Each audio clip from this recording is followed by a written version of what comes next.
Perkenalkan, nama saya Jima Aproniasnae dengan NIM 2301060011. Di sini saya akan memaparkan materi mengenai geopolitik atau wawasan Nusantara. Yang pertama, konsep geopolitik.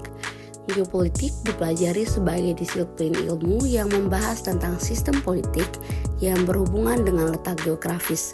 Secara umum, geopolitik juga dapat kita artikan sebagai sistem politik atau peraturan-peraturan dalam wujud kebijaksanaan dan strategi nasional yang didorong oleh letak geografis suatu negara.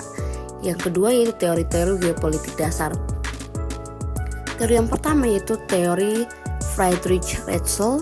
Dengan pokok-pokok teori Ratzel disebut teori ruang yang menyebutkan bahwa yang pertama, pertumbuhan negara mirip dengan pertumbuhan organisme atau makhluk hidup yang memerlukan ruang hidup cukup agar dapat tumbuh dengan subur melalui proses lahir, tumbuh, berkembang, mempertahankan hidup, menyusut, dan mati. Yang kedua, kekuatan suatu negara harus mampu mewadahi pertumbuhannya. Yang ketiga, suatu bangsa dalam mempertahankan kelangsungan hidupnya tidak terlepas dari hukum dan di mana hanya bangsa yang unggul saja yang dapat bertahan hidup. Dan yang terakhir, apabila ruang hidup negara sudah tidak dapat memenuhi keperluan, ruang itu dapat diperluas dengan mengubah batas-batas negara, baik itu secara damai maupun melalui jalan kekerasan atau perang. Teori yang kedua yaitu teori geopolitik Rudolf Kjellén. Pokok-pokok teori Kjellén dengan tegas menyatakan bahwa negara dalam sudut pandang geopolitik adalah suatu organisme hidup.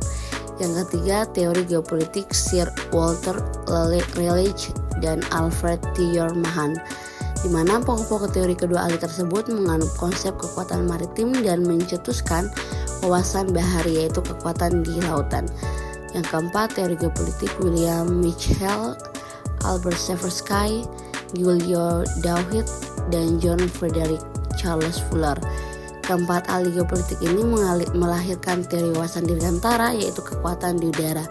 Dan teori yang terakhir yaitu teori geopolitik Sir Halford Mackinder, di mana pokok teori Mackinder menganut konsep kekuatan darat dan mencetuskan wawasan benua.